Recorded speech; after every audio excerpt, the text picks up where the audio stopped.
Assalamualaikum warahmatullahi wabarakatuh. Saya Siti Devika Hidursa dari kelas 3B. Saya akan menjawab soal-soal UTS Hukum Administrasi Negara dengan dosen yaitu Bapak Dr. Haji Dedi Mulyadi SHMH dan asisten dosennya yaitu Bapak Dr. Emrendi Adidaya di SHMH. Nomor pertama, hukum administrasi negara sebagai instrumen untuk mengawasi penggunaan kekuasaan pemerintah. Jika dilihat dari pengertian hukum administrasi negara, menurut para pakar seperti Van Affelden dan Muhsan mengatakan hukum administrasi negara merupakan sebuah sistem hukum bagi para penguasa untuk bisa bijak dalam penggunaan kekuasaan yang telah diberikan oleh pemerintah agar bisa menjalankan dan membentuk struktur juga fungsional yang baik. Han berbeda dari negara satu dengan negara lainnya karena baik dalam sistem hukumnya, menjalankan pemerintahannya, dan dalam masyarakat di setiap negara itu berbeda dalam banyak aspek seperti kebudayaan, kebiasaan, dan keutuhan yang pasti dalam beberapa aspek ini menjadikan tolak ukur dalam sistem administrasi negara tersebut.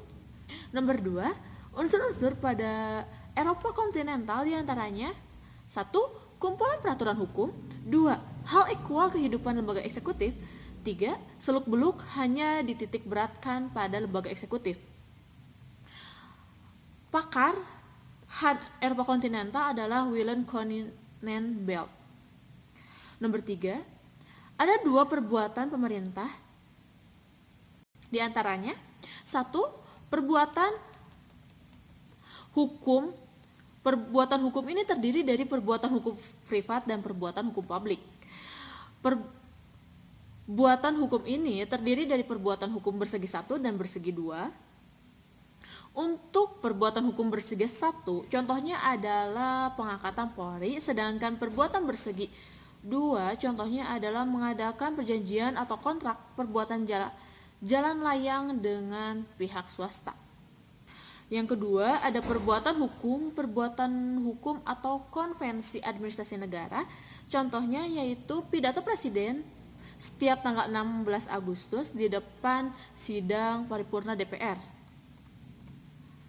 Untuk nomor 4, ada instrumen pemerintah adalah alat-alat atau sarana-sarana yang digunakan oleh pemerintah atau administrasi negara dalam melaksanakan tugas-tugasnya. Adapun beberapa instrumen diantaranya 1. Instrumen prasarana, contohnya seperti alat tulis, sarana transportasi dan komunikasi. 2. Instrumen yuridis, contohnya seperti peraturan perundang-undangan, keputusan-keputusan pemerintah, kebijaksanaan, perizinan, dan instrumen hukum keperdataan. Yang terakhir, nomor 5,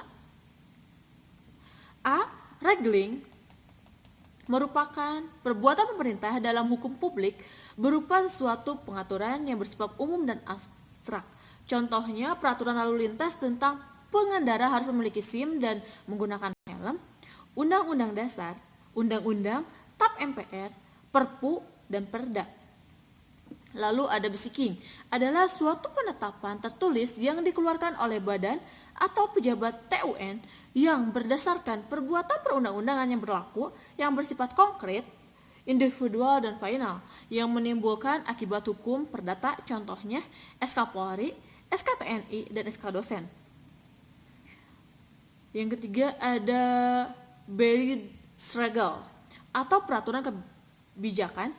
Sebenarnya adalah jenis tindak administrasi negara dalam hukum bayangan yang membayangi undang-undang atau hukum yang terkait pelaksanaan kebijakan. Beleidsregel berasal dari kewenangan diskresi yang pada umumnya digunakan untuk menetapkan kebijakan pelaksanaan ketentuan undang-undang, contohnya seperti RPJMD, RPJPD, RPJMN, dan RPJPN. Yang terakhir ada Beleid Sovereign Corp, yaitu kebijakan yang diperjanjikan. Kebijakan ini berasal dari visi dan misi yang disampaikan oleh pejabat pada masa pencalonan atau kampanye. Contohnya, saat seseorang yang akan mencalonkan diri sebagai pemimpin, beliau akan membuat visi dan misi agar masyarakat tertarik dan memilihnya. Visi dan misi itulah yang disebut dengan Beleid Sovereign Corp, sebuah kebijakan yang diperjanjikan oleh calon pemimpin. Sekian, wassalamualaikum warahmatullahi wabarakatuh.